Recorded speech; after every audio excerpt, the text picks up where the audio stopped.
10 € offerts et votre premier dépôt doublé avec le lien en description. Les amis, bienvenue. J'espère que vous allez tous très bien, que vous passez une bonne soirée, une bonne journée partout où vous êtes. Merci d'être là. Espagne-Italie, victoire des Espagnols 1-0. J'ai presque pas les mots. Nous avons vu du football, oui, il était l'heure de voir du football après une journée qui était un petit peu insipide. Et d'ailleurs, Angleterre-Danemark, Slovénie-Serbie, on en parle demain. Le programme change. Je vous sortirai une vidéo en plus, vers midi à peu près. On va se réveiller plus tôt que prévu demain. Mais j'ai envie de consacrer l'intégralité de cette vidéo au débrief d'Espagne-Italie. Parce que cette Espagne, c'est très très costaud. Très très costaud. La première mi-temps était extraordinaire. J'ai 200 screenshots à vous montrer, littéralement, je crois 191. Ça a pris pas mal de temps à exporter, c'est aussi pour ça que ça arrive peut-être un petit peu en retard. Mais ouais, j'ai eu une discussion avec quelques-uns de vous sur Twitter. Quelqu'un me dit, je pense sincèrement que c'est l'une des meilleures mi-temps de l'Espagne des 10 dernières années. Moi je dis purement footballistiquement, que ce soit la maîtrise technique, qui était juste lunaire, la qualité de percussion, Williams Yamal, ça te change la vie. La contre-pression, sa classique Espagne, la qualité des replis défensifs, Marco Correa, et tout ça pondéré par la qualité, en tout cas théorique, parce que sur cette première mi-temps, on les a à peine vus de l'opposition, l'Italie, je dirais meilleure mi-temps qu'une équipe ait produite sur 7 €. Et à la fin de ce match, sans oublier l'Allemagne qui a fait de belles choses, je dirais meilleure performance collective produite sur cette compétition. J'ai trouvé l'Espagne très très très très forte. Et je vous propose qu'on se passe les raisons. On va regarder beaucoup d'images. Bon, bien sûr, ça a fini 20 tirs à 4. Ça a fini 13 dribbles à 2, dont, il me semble, 4 et 4, respectivement pour Nico Williams et Lamine Yamal. Sur les 5 meilleurs dribbleurs, il n'y a que des Espagnols. Enfin, c'était vraiment un récital et une telle démonstration collective que ouais, j'ai trouvé ça vraiment très très fort. Comme on a dit, 20 tirs à 4, 9 tirs cadrés à 1 aussi. Cette Espagne qui déjà nous avait fait bonne impression contre la Croatie et qui en arrivant dans le tournoi, bon bah voilà, moi c'est mon favori pour remporter la compétition, c'est ce que j'ai pronostiqué vainqueur depuis le début. Donc je dois dire aussi, j'avoue, j'ai regardé ce match, peut-être la raison pour laquelle je suis aussi ému, c'est que j'ai regardé ce match avec un petit biais, un petit œil supporter. J'avoue, sur les moments espagnols de force, je vibrais un peu. Et bon, bah, bien sûr, évidemment, si nous on les joue, si la France joue l'Espagne, ok, c'est même pas une question. Mais sinon, si nous on sort, bah ouais, je crois que ça va être mon équipe parce que c'est mon petit truc de pré-tournoi et la qualité du football est dingue. Donc, analysons un petit peu tout ça. Sans oublier aussi que l'Italie a eu quelques petites situations à la fin, l'Espagne a reculé et tout est pas absolument parfait. Je parlerai d'un truc notamment qui est peut-être un peu inquiétant pour l'Espagne. Mais ouais, on va se débriefer cette rencontre en long, en large et en travers. Donc si vous êtes italien, désolé. Si vous êtes espagnol, je pense que vous êtes content. Si vous aimez le foot en général, je pense que vous allez trouver votre plaisir. L'Espagne était alignée donc classique, son 4-3-3, Rodri, Fabian Ruiz, Pedri, le trio de l'entrejeu, Morata, associé, épaulé par Lamine Yamal et Nico Williams. La seule différence par rapport au match contre la Croatie, c'était la titularisation d'Aymeric Laporte à la place de Nacho, qui apparemment avait un petit souci musculaire. Je regardais aussi le match sur la chaîne espagnole, rtve.es ou RTV1, ou je ne me souviens plus comment ça s'appelle. On a les images ici, la une. Donc, j'ai eu quelques infos, ça parlait de molestia muscular, je crois que c'est gêne musculaire, donc pas de Nacho pour démarrer ce match, mais sinon le Normand, Carvajal, Cucurella et Unai Simon dans les buts, exactement comme ce qu'on avait eu contre la Croatie. Et côté italien, je crois que c'est strictement le même 11 que contre l'Albanie, avec Pellegrini, avec Fratesi, Scamacca, Chiesa, la paire Calafiori-Bastoni, Calafiori qui avait été très très bon, donc les mêmes hommes reconduits. Est-ce qu'ils allaient pouvoir gêner cette Espagne ? La réponse, c'est assez vite non. Nico Williams face à Di Lorenzo a fait un massacre absolu dans son couloir et au bout d'1 minute et 22 secondes, il délivre déjà un centre qui aurait dû permettre à l'Espagne, qui a gâché tant d'occasions, qui aurait dû permettre à l'Espagne de de marquer le premier but. Pedri, là, à 6 mètres, sa tête est sortie par Donnarumma, elle est un petit peu trop axiale. Et c'est aussi un des thèmes de ce match, l'Espagne a beaucoup gâché.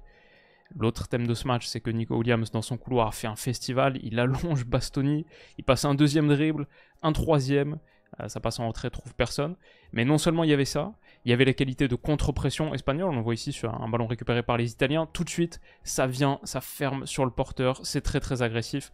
Et Calafiori réussit pas à s'en sortir, c'est récupéré par Rodri très très haut. Il y avait ça, et il y avait aussi la qualité des replis défensifs et la protection qu'offrait un Marco Correa. Je vais dire, c'est dur de sortir 3 hommes de ce match. Il y a clairement Nico Williams qui a été élu homme de la partie, il y a Fabian Ruiz qui a été immense. Et Rodri a eu quelques petites erreurs à la fin, donc peut-être tu peux l'enlever, mais franchement, Rodri, il est toujours parmi les meilleurs joueurs sur le terrain et je le trouve tellement rassurant, tellement calme et tranchant aussi, et tellement intelligent. Mais peut-être du coup, je mettrais, allez, pour en mettre un par ligne, Williams, Fabian Ruiz et Marco Correa, que j'ai trouvé extraordinaire. Aucune erreur, 100% d'intervention défensive réussie, je pense, c'était immaculé. Bon, là, par exemple, il protège un petit peu sur son flanc.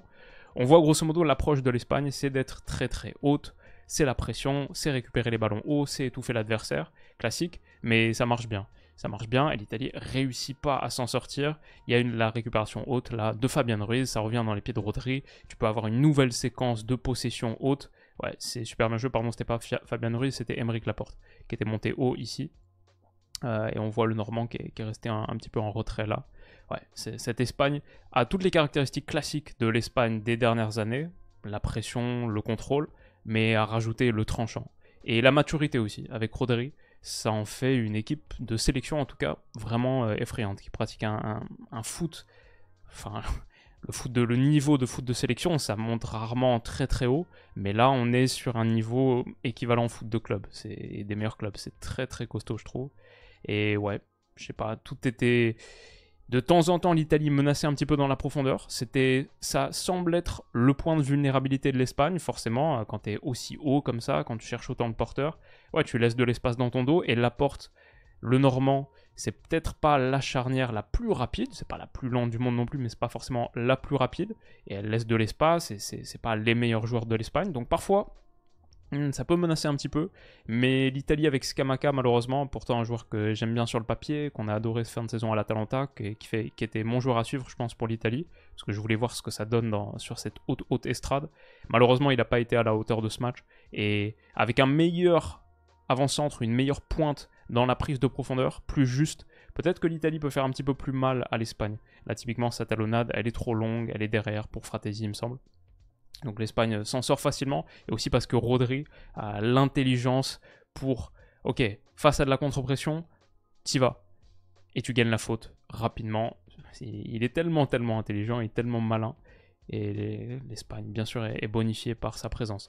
J'ai vu aussi Alvaro Morata pas être mauvais, hein. J'ai vu quelques commentaires, je pense qu'Alvaro Morata forcément a mauvaise presse, les gâchets, la carrière, qui parfois ressemble à un gâchis, mais honnêtement, sur le jeu de déviation, là par exemple, top, il se ménage de la place, il gagne son duel avec Bastoni, la met en retrait pour Pedri, qui peut attaquer le grand espace, qui rejoue sur lui, et là son centre pour Nico Williams, c'est pareil, c'est au bout de 10 minutes de jeu, 9,42, il est superbe, et Williams, malheureusement, encore une fois, à 6 mètres, deuxième grosse occasion pour l'Espagne, rate sa tête, c'est quasiment impardonnable de ne pas être à 1-0 au bout de 10 minutes. On voit sur les renversements comme ça, Di Marco, on sait que ça peut être une des armes de l'Italie. Parfois, il y avait du jeu en la double oblique un peu type Inter de Simone Inzaghi. Et typiquement, avec Di Marco, on va aller chercher l'autre aile, le renversement. Pas de souci, parce qu'il y a un gars qui protège, Cucurella, qui a été vraiment excellent. Et non seulement il protège son flanc, mais en plus, il va conserver le contrôle du ballon. Je trouvais l'Espagne tellement juste, propre techniquement. Ça faisait tellement du bien de voir ça, notamment après un Angleterre-Danemark, où l'Angleterre a été catastrophique aussi, jouer sur une pelouse, faut dire, à Francfort, abominable. Là, c'est ce qu'on dit quand on dit que ça ressemble parfois à une équipe jeu vidéo, la meilleure Espagne, la très très grande Espagne, ou le grand Barça de l'époque. Ouais, ça ressemble à du jeu vidéo parce que toutes les passes sont parfaitement dosées, elles claquent, elles sont puissantes, c'est au sol, les ballons sont conservés, il y a très très peu de déchets. Je crois que c'est le match de l'Euro où j'ai vu une équipe produire le moins de déchets. Tout était juste, tout était précis, et en grande partie grâce au travail de Fabian Ruiz, qui a été absolument excellent. Mais qui est cet homme? Cet homme qu'on a vu être le fantôme de lui-même cette saison, méconnaissable, et bah là, transfiguré. Super Fabian Ruiz, super Nico Williams qui continue d'attaquer dans son couloir et faire vivre de sales heures à Di Lorenzo qui a bien dormir, ou mal dormir. bien dormir physiquement, mal dormir psychologiquement, parce qu'il a encore eu mal. Là, on voit, c'est une image qui résume un petit peu la rencontre. Cette Italie dépassée par la verve, la vivacité, la fougue de Nico Williams. Et ouais, juste Morata, encore une fois, là, franchement, typiquement sur du travail dos au but, face à un défenseur, le duel physique, il est remporté. Et derrière, je crois qu'il va soit aller transmettre ou gagner une faute. Non, transmettre pour Rodri. L'orientation dans le bon sens, vite aller chercher l'autre côté, le renversement. Et encore une fois, Nico Williams trouvé ses ailiers longue ligne. Et Yamal, on l'a beaucoup moins vu que Williams. Mais parfois aussi, ça tellement mal. Et le terrain était très ouvert parce que cette largeur au maximum, elle permet ensuite d'aller repiquer à l'intérieur. Où il y a Cucurella qui fait du dédoublement extérieur, il y a Fabien Ruiz à l'intérieur, il y a Pedri. Et sur des pertes, par exemple, comme ici, bah, il y a tout de suite la contre-pression. Donc c'est dur pour l'Italie de s'en sortir. Je crois qu'au bout de cette séquence, elle va quand même réussir à le faire. Donc on a vu que l'Italie, c'était pas des peintres non plus. Ils avaient quand même de la qualité technique. On voit par exemple Bastoni, très bon ballon là pour Barella. Et là, c'est les moments où l'Espagne est vulnérable. Ça n'existe pas une équipe invincible, sans défaut, sans lacune. Donc forcément, il y a des moments où l'Espagne est plus en souffrance. C'est là, c'est sur les moments où cette contre-pression aboutit pas. Et d'un coup, on se retrouve avec 7 joueurs de champ sortis de l'action. L'Italie peut aller attaquer le grand espace. Barella, il la met bien. Pour Fratesi qui avance. Mais, ouais, au bout de ça, Chiesa arrive un petit peu trop tard. Scamacca propose pas grand-chose, ça donne rien. Et le repli de Cucurella y est pour beaucoup. Regardez où il est, là, au départ de l'action. Peut-être on a même un screen avant. Il est ici au moment où Barella transmet. Il est là au départ de l'action. Quelques secondes plus tard, il a totalement rattrapé Fratesi. Il n'y a plus de jeu pour l'Italie qui doit recycler et tenter d'initier une phase de possession. Ça donne vite une récupération espagnole. On a beaucoup parlé, hein, et on n'est qu'à la 20e minute de jeu, parce que cette mi-temps de l'Espagne est dingue. Il y a encore de la percussion de Nico Williams. 1-2, il fait la misère à Di Lorenzo, hardcore. C'est...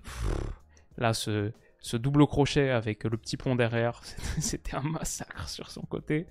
Et Fabien Ruiz, la vision, la qualité de passe, le déplacement... je le trouve tellement tonique. C'est, comme je dis, c'est le frère jumeau, quoi. C'est pas celui qu'on est habitué à voir en championnat ou en Ligue des Champions, mais super niveau. Après, il avait pas mal fini la saison quand même à Paris, donc il arrive en bonne forme. Mais ouais, incroyable. Fabien Ruiz, Rodri, et même Pedri, qui, sans avoir fait son meilleur match, aurait pu être plus tueur aussi. Bah, quand même, dans le dernier tiers, tu sens qu'il y a un truc un petit peu spécial avec lui. Les espaces qu'il ouvre, le tranchant de cette Espagne. Quand on dit c'est la même Espagne de contrôle, de contre-pression qu'on connaît, mais elle est beaucoup moins stérile maintenant parce qu'elle a du tranchant. C'est ouais, Lamine Yamal et Nico Williams, mais c'est aussi Pedri. C'est aussi Pedri qui, à l'intérieur du jeu, apporte ce tranchant aussi. C'est parce que les passes sont claquées, elles arrivent bien. Lamine Yamal là, qui est touché comme ça, dos au jeu. Combien de joueurs dans cette situation vont juste rejouer négatif, simplement pas la perdre. Lui, contrôle orienté, en 2 temps, il bat Di Marco, il poursuit son accélération, rentre à l'intérieur, et il faut une intervention très belle intervention de Calafiori là, pour empêcher Lamine Yamal d'aller au bout et de marquer le but du tournoi. Ça aurait été assez dingue. Mais Morata s'en saisit, arrête Donnarumma qui était excellent dans les buts. En vrai, lui aussi, on pourrait le mettre dans le top 3. Hein. Il a sorti parade après parade. Mais ouais, c'est encore une fois une belle image qui illustre le match. Et Calafiori, superbe intervention. Le contre son camp est malheureux pour lui. Encore un but contre son camp d'ailleurs sur 7 €. Mais ça ne nous fera pas oublier que, honnêtement, s'il n'y a pas Calafiori, peut-être que... Et Calafiori fait un bon début d'Euro. Et c'est quand même un des bons joueurs de ce début d'Euro. Mais après, face à la marée rouge, la furie rouge, cette vague rouge, notamment de Fabien Ruiz, qui déclenche ce tir extérieur de surface, sorti, main opposée par Donnarumma, prenait la direction du but. Bah ouais, ça aurait pu tourner vraiment à la correctionnelle.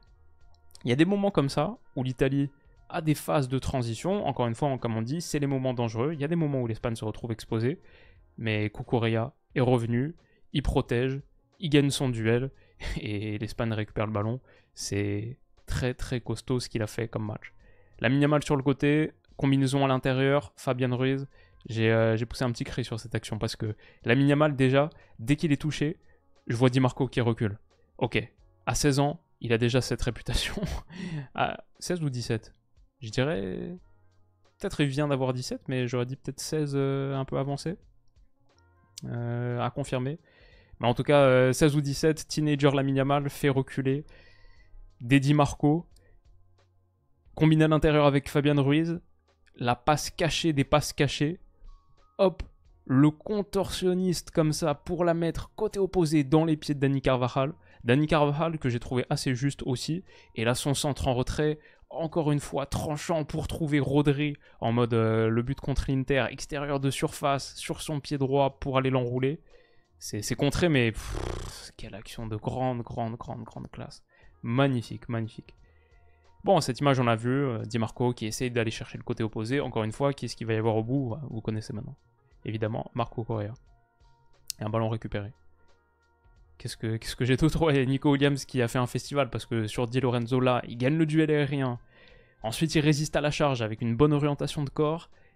Et derrière, il va aller passer un dribble totalement lunaire de reprise d'appui là, comme ça, sur le flanc pour battre Di Lorenzo, provoquer la faute.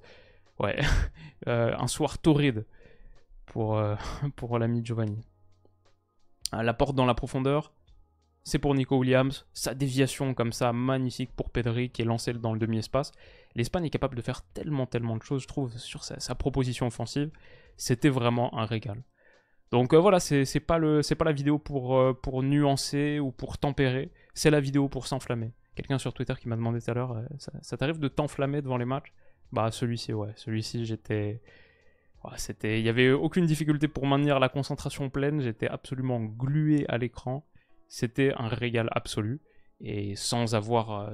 le match parfait n'existe pas. Il y a des moments où l'Italie, parfois, a pu menacer un petit peu. Mais dans l'ensemble, c'est vraiment... je trouve le 1-0 reflète pas du tout la physionomie. Ça doit finir 3-0. C'est même pas un scandale si ça finit 4-0. C'est juste une domination totale. Et ouais, très fort. Bon, après, on va passer un petit peu vite sur les images, mais j'ai trouvé que même sur la sortie, par exemple, sortie de balle comme ça, premier tiers, cette capacité de l'Espagne, Dani Carvajal, à jouer toujours dans les bons intervalles, avec les passes tranchantes qui sont parfaitement dosées, ça fait que c'est tellement dur de te presser. Quand tu es aussi juste dans les transmissions, quand c'est aussi tranchant, qu'est-ce que tu veux faire? Et c'est simple, mais tellement efficace et très beau. Donc là, c'est le Normand qui prend une faute. Il y a des moments de transition, encore une fois, comme on dit ici. Ça cherche à jouer de l'autre côté. Ça aurait pu être dangereux, mais Chiesa n'a pas été dans un bon soir. L'Espagne s'est vite repliée aussi. C'est pour ça que je disais dans le tweet la qualité des replis défensifs. C'est un truc un petit peu sous-coté, je trouve, en foot. Mais une équipe qui se replie bien en nombre, vite, fort, ça limite vachement sa vulnérabilité en transition défensive. Ça la rend encore plus forte en pression, du coup. Parce qu'elle peut se permettre que sa pression soit battue. Et je trouve sur la qualité des replis, on le voit encore une fois ici, Rodri, mais Cucurella qui est là. Finalement, au départ de l'action, ça part vite, ça part fort, et tout le monde est bien en place. Et Chiesa qui se résout à une tentative sans trop d'espoir. Le match est tellement parfait pour l'Espagne, on l'a pas dit d'ailleurs, ils l'emportent, c'est donc leur deuxième victoire en 2 rencontres, 4 buts marqués, 0 encaissés. Ils sont donc officiellement qualifiés pour les huitièmes de finale. Pour moi, ils vont finir à la première place du groupe, parce que maintenant, ils jouent l'Albanie, je pense qu'ils vont faire le 9 sur 9. Donc on le voit ici. Mais en plus de ça, Rodri a pris un jaune, juste avant la mi-temps, pour contestation. Donc, il va purger sa suspension contre l'Albanie. Parfait, non?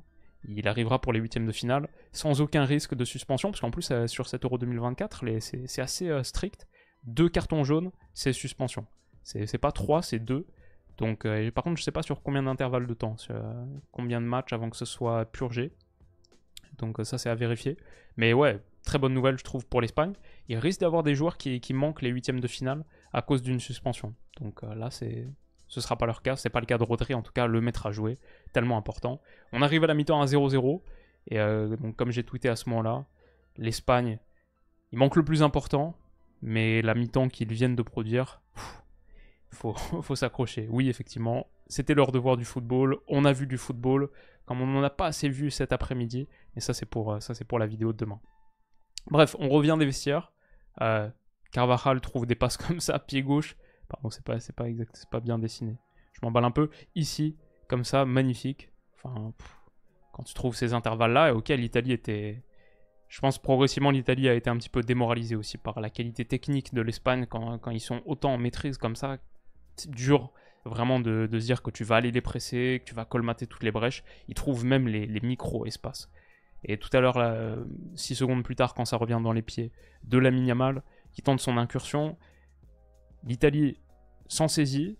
Il y a une possibilité de transition parce que Laporte le Normand, là on voit cette pression extrême, hyper agressive, et ben elle aboutit pas. Scamacca est lancé, Chiesa qui arrive dans la profondeur, mais voilà, Scamacca, Chiesa, avec un petit peu plus de justesse peut-être. Aucun des deux a fait un bon match. Ils ont été sevrés de ballon, évidemment, de manière très très forte. On peut peut-être aller d'ailleurs jeter un coup d'œil au ballon touché de part et d'autre. On est sur WhoScored, là, vous avez le site en description si ça vous intéresse, totalement gratuit. Espagne-Italie 1-0, ballon touché. On a donc à la fin Scamacca 18. Ah, pardon, vous le voyez pas très bien. Ici, regardez. Scamacca 18. Chiesa 19. Fratesi 13. Très très compliqué pour les joueurs avancés italiens. Alors qu'en face, ouais. Rodri 107. Nico Williams 60. Même un Lamine Yamal 44. Pas énorme, mais pas mal. Pedri 54. Ouais, ils sont sortis à l'heure de jeu aussi. Ouais, c'est juste... Ça raconte aussi une partie de l'histoire. Donc il y aurait eu des possibilités s'ils avaient été un petit peu plus inspirés. Et pour une équipe qui affrontait l'Espagne, franchement, si on a un France-Espagne, je pense que c'est un potentiel extraordinaire comme match. Parce que nous, on a les armes pour faire mal à l'Espagne. Mais eux, ils sont une meilleure équipe. Pour moi, France-Espagne, aujourd'hui, Allemagne-Espagne, ce serait pas mal. Mais un petit peu moins différent, peut-être stylistiquement. Un poil moins, quand même différent. Mais France-Espagne, pour moi, ce serait la plus belle finale. Et sans biais, bien sûr, parce que évidemment, je suis français, etc. Allemagne-Espagne, ce serait sympa aussi, mais peut-être des projets de jeu moins complémentaires. Donc, on verrait surtout une équipe qui essaye d'imprimer son rapport de force sur l'autre, et c'est un peu plus tempo lent, alors que Espagne, j'imagine, leur qualité technique pour essayer de trouver les petits espaces chez nous, mais sauf que derrière, à chaque fois qu'on récupère, on a la qualité en transition, enfin, deux équipes très très dangereuses sur leur plan A. Ce serait assez spectaculaire. Mais on verra, on verra. En tout cas, Nico Williams, lui, a continué à faire mal à Giovanni Di Lorenzo. L'appui avec Cucurella aussi, franchement, on parlait des paires ailiers latéraux sur ce début de tournoi. On parlait de Théo Hernandez et bien sûr de Kylian Mbappé. On parlait de Nathan Ake et Cody, c'est pas le nom de famille. Bah, Nico Williams, Cucurella, franchement, même offensivement, ça a été très très bon. Et là, ce centre, suite au dédoublement intérieur de Cucurella, son centre là en retrait pour Pedri, les centres espagnols sont aussi justes. Ils cherchent véritablement un homme. C'est pas juste balancé dans la zone, c'est les centres en retrait qui sont claqués, qui sont au sol, qui visent un gars. Et Pedri, assassin là, parce que elle est dégueulasse la finition, et il doit absolument marquer. Voilà. Plus le match avance, plus je me dis, non, c'est pas possible. Les dieux du foot peuvent pas nous faire ça. On peut pas avoir une équipe aussi dominatrice, aussi séduisante, qui remporte pas ce match parce que juste ils finissent pas. Et heureusement, à la fin, ils ont réussi à le faire. Il y a tellement de pression, l'Italie craque, mais totalement. Genre là, t'as des remises pour Bastoni, qui réussit même pas son contrôle. Fabien Ruiz s'en saisit en pleine surface. Et 2 minutes plus tard, sur ce renversement de Rodri, qui va aller chercher de l'autre côté, pour qui tiens donc Marco Correa, l'appui sur Nico Williams, le dribble intérieur, puis extérieur, puis le centre pied gauche fort, pour le coup dans la zone, qui cherchait pas forcément quelqu'un, qui trouve la tête en déviation d'Alvaro Morata, qui a été utile, mais ce centre fort pied gauche, il a tellement d'armes dans sa panoplie, dans son arsenal. Il peut revenir sur le pied droit, aller sortir cette frappe lunaire comme celle qu'on va montrer tout à l'heure. Il peut continuer à accélérer, il peut enchaîner 3 feintes de centre, il peut la mettre pied gauche forte tendue. Nico Williams, quel joueur! Et ça revient donc sur le genou de Calafiori qui marque contre son camp. Ah, dommage pour lui, il fait pas un mauvais match, il mérite pas de marquer contre son camp. Mais oui, l'Espagne mérite de marquer, clairement. Cette déviation de la tête de Morata est utile. Gigio la dévie à peine. On peut pas incriminer Gigio, il a fait un très bon match aussi. Et Calafiori dans son propre but. Derrière, l'Italie est un petit peu sonnée, laisse des espaces ouverts comme celui-là, et c'est un régal pour une Espagne aussi forte techniquement et qui a la qualité de passe d'un Fabien Ruiz. Boum, ça trouve Pedri. Dommage qu'il ne voit pas l'appel de Morata. Je pense que oui, il y a un relais très court à faire pour pouvoir lancer Morata dans la profondeur. Bon, il joue autre côté sur Nico Williams. C'est pas grave, c'est des choses qui arrivent. Comme là, Fabien Ruiz qui lance pas directement Nico Williams, qui va lui en vouloir, parce qu'il y a 2 moments d'appel où il aurait pu le faire. Mais il continue de progresser et il trouve à l'intérieur comme ça. C'est à la fois tranchant et sûr. C'est ça, cette Espagne. Elle est tranchante, avec des passes qui sont sûres, qui ont un haut pourcentage de réussite.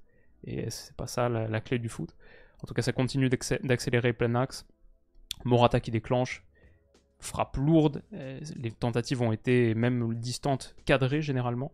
Un petit peu dans la veine de 7 euros. On a eu pour l'instant 13 tirs marqués de l'extérieur de la surface sur 47. Pas mal. Je vais dire parce que bien sûr là, depuis 1 heure de jeu, on parle beaucoup en bien de l'Espagne. Peut-être je peux dire un truc, c'est qu'à la base, moi l'Espagne c'est une équipe qui m'ennuie. Sur les derniers tournois, je détestais regarder l'Espagne. C'était vraiment pas un kiff. C'est pas la sélection que je porte le plus dans mon cœur parce que le jeu de possession à outrance, stérile, face à un bloc bas, ça me fait pas vibrer, même pas du tout. Je préfère un foot beaucoup plus tranchant avec 45% de possession dont tu tires le maximum. Donc ça c'est mon point de départ. C'est pour dire que je suis pas un fanatique, un idéologue de ce style.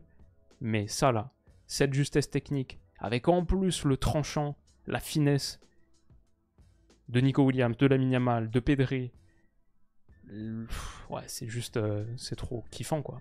Tous ceux qui ont regardé le match, je pense, sont d'accord avec moi que cette Espagne, c'était vraiment un régal. Donc voilà, on continue de voir du jeu de combinaison, Yamal, Fabian Ruiz, Yamal encore, et l'insouciance, j'adore.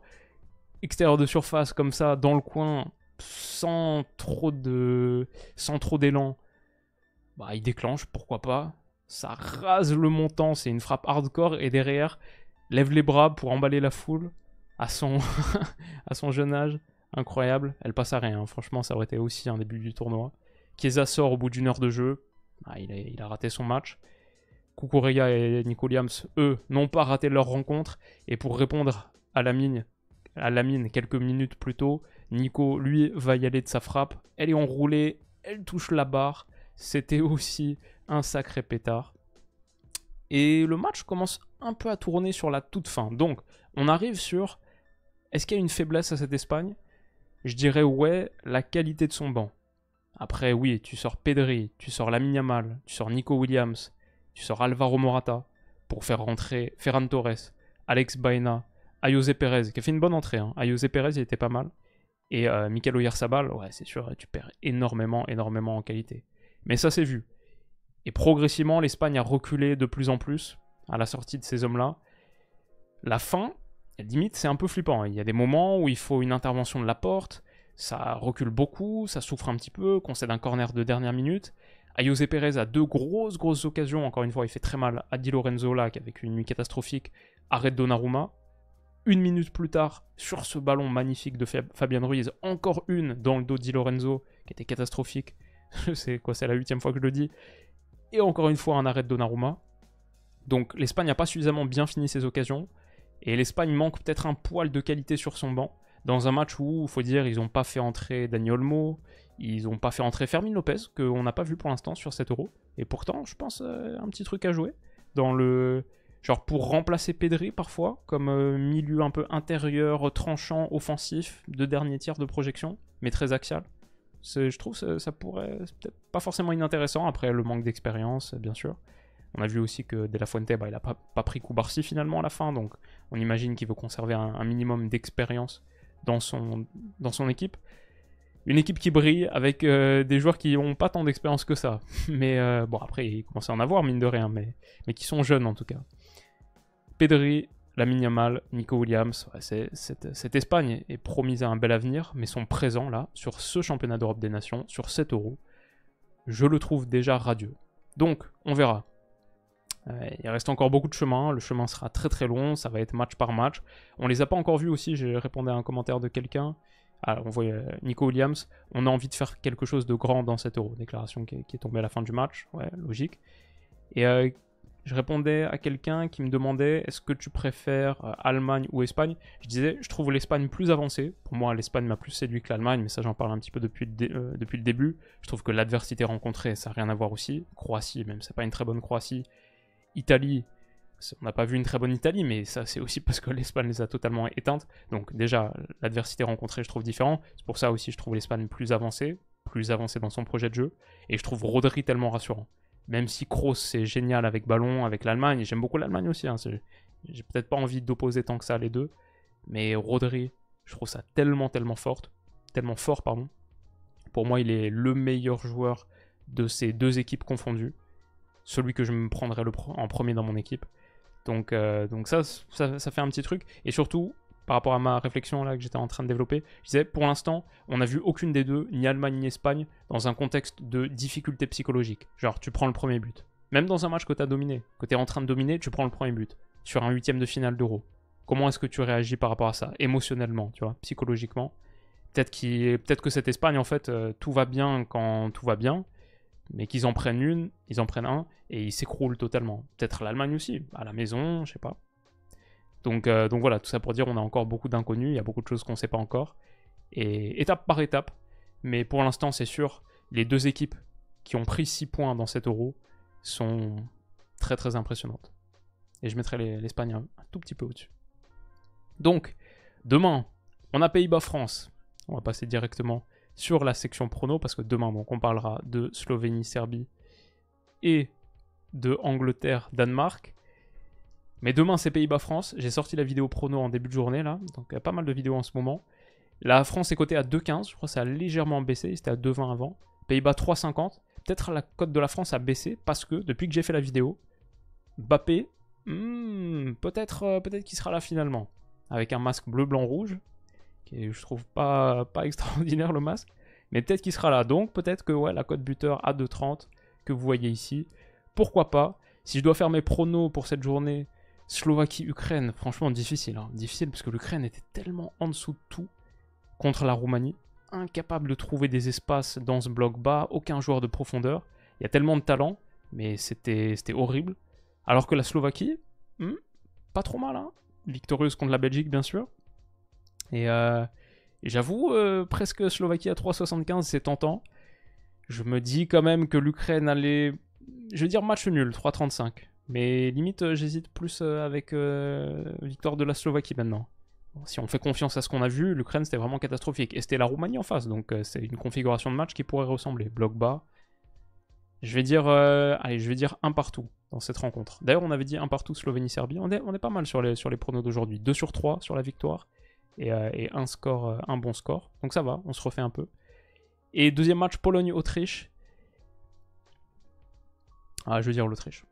Je pense qu'on va voir l'Autriche qu'on connaît contre l'équipe de France. Forcément, c'est l'adversité difficile. Peut-être autour de Lewandowski, non? Là, ça va être intéressant. Donc demain 18h, bien sûr, on va en parler. Mais je vais dire l'Autriche. Je vais dire l'Autriche 1-0. Et enfin, Pays-Bas-France. Il faut que je me souvienne de ce que j'ai dit dans la vidéo de ce matin. Je crois que j'ai dit 2-1 avec des buts d'Antoine Griezmann et de Théo Hernandez, il me semble. Peut-être maintenant que Kylian Mbappé est de retour, je suis un peu moins dithyrambique sur le choix des buteurs, mais je dirais quand même 2-1. Je pense qu'on a les armes pour faire mal à ces Pays-Bas, qui ne sont pas sous-estimés. Allez voir la vidéo prono si ça vous intéresse. Et si ces paris et ces cotes vous intéressent, vous les avez sur Winamax, le sponsor de la chaîne. Avec le lien en description, vous avez aussi bien sûr accès à leur offre de bienvenue. Votre premier dépôt doublé dès l'inscription. Vous faites un premier dépôt, il est automatiquement doublé en pari gratuit. Et vous recevez aussi 10 € en cash. Ça, c'est avec le lien qui est en description. L'utilisation de ce lien à chaque fois me rémunère. Super manière de soutenir la chaîne si vous souhaitez parier sur 7 €. Mais si vous le faites, essayez de faire durer, pourquoi pas, par exemple, les 15 € qui avec ça se transforment en 40. Les faire durer sur toute la compétition. Ça peut être pas mal, je pense c'est largement possible. Avec les surprises qu'on a en plus.